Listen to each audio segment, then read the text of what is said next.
अवगुण का तो भंडार है, मात्र एक ही अच्छा गुण है कि बड़े बड़े युगों में, सतयुग में, द्वापर में, त्रेता में कितनी तपस्या करके उस परमात्मा को प्राप्त करते थे। कलयुग में मात्र भजन करने से परमात्मा प्राप्त हो जाता है। इससे अच्छा युग क्या मिलेगा? ना तो आपके पैसे खर्चे होते, ना किसी ब्राह्मण को बुलाने की जरूरत है। आपका मुखमंडल है, काम भी करो, भगवान का भजन करो। परीक्षित जी रीझ गए, उसके अवगुणों पे पर्दा डाल दिया। भैया तेरे पास गुण तो बहुत ही सुंदर है कि कलयुग केवल नाम आधारा, कुछ मत करो, भगवान का भजन करते करते ही हम पार उतर जाएंगे। कहने लगे भैया तुझे 4 स्थान दे दिया, 4 कमरे हैं, बढ़िया गुजर बसर करो।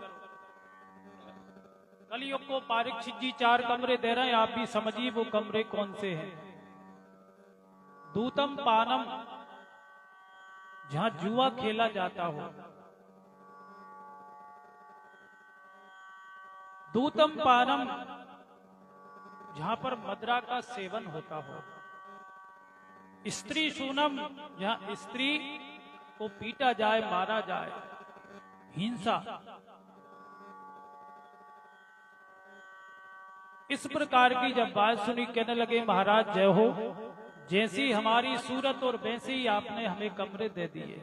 पर अभी तो आप प्रसन्न थे कि कलयुग में कितना अच्छा वो है कि जब नाम जप करने से ही, अरे एक गुण अच्छा था, एक अच्छा कमरा तो मिल जाता हमें। तुमने तो हमारी जैसी शकल है वैसे ही कमरे दे दिए। तो परीक्षित जी बहुत प्रसन्न थे। कहने लगे जात वातस्य रूपनम, कि आज से आपको स्वर्ण में भी निवास हो जाएगा। जात रूप स्वर्ण को ही बोलते हैं। कलयुग प्रसन्न हो गया और जिस वो चाह रहा था वो ही हो गया। इतनी वार्तालाप करके परीक्षित जी चले गए और दूसरे दिन स्वर्ण मुकुट जो था वो धारण करके शिकार खेलने के लिए गए। पर ये बात समझिए, सभी सोने में निवास नहीं है कलयुग का, क्योंकि भगवान कृष्ण कहते हैं कि धातु में मैं स्वर्ण हूं, वर्णों में ब्राह्मण हूं, वृक्षों में मैं पीपल हूं और वेदों में सामवेद हूं।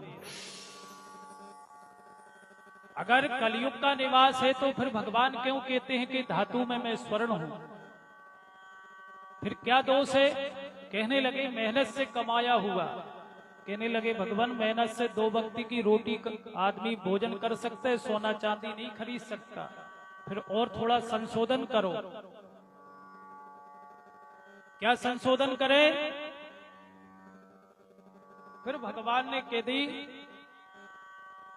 और भक्तों ने भी बना लिया कि जो कुछ है सबसे पहले भगवान ही चढ़ा दो। फिर वो क्या हो जाएगा? प्रसाद।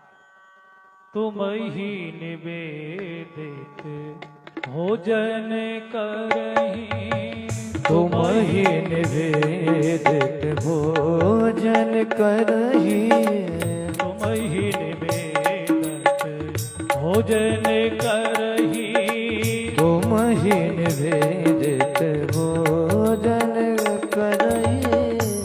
जो भी कुछ है भगवान को अर्पण कर दो। तुदीयम वस्तु गोविंदम तुभ्यमेव समर्पये, कि प्रभु मैंने आपको समर्पित कर दिया प्रसाद रूप में, फिर अपन उसे धारण कर लो।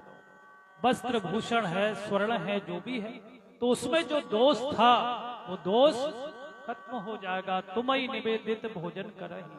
जैसे अन्य देवता कितने बात से गुजर के आता है, कौन काटने वाला है, कौन ने खरीदा, कहां भराना, पर जैसे ही भगवान को भोग लगाया, तुदीयम वस्तु गोविंदम तुभ्यमेव समर्पये, फिर भगवान का प्रसाद है।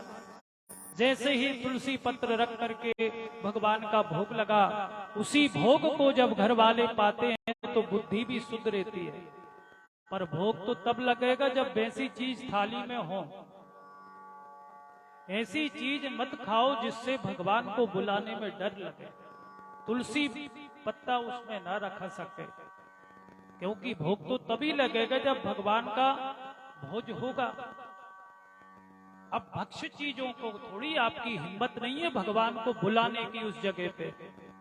इसी वजह से बढ़िया शुद्ध सात्विक जीवन सबसे सुंदर जीवन है। आज परीक्षित जी उसी स्वर्ण मुकुट को धारण करके शिकार खेलने के लिए गए, दिग्भ्रमित हो गए, दिशा का ज्ञान नहीं रहा। परेशान होकर के राजा व्याकुल होकर के समीक मुनि के पास आश्रम में पहुंच गए। समीक मुनि ध्यान मग्न थे, तपस्या कर रहे थे। राजा ने आवाज लगाई, प्यास से व्याकुल थे, आवाज नहीं आई क्योंकि ध्यान में लीन थे। राजा समझ गया ये नकली है, क्योंकि समझ गया कि राजा का राज सत्कार करने के लिए मौन धारण कर लो।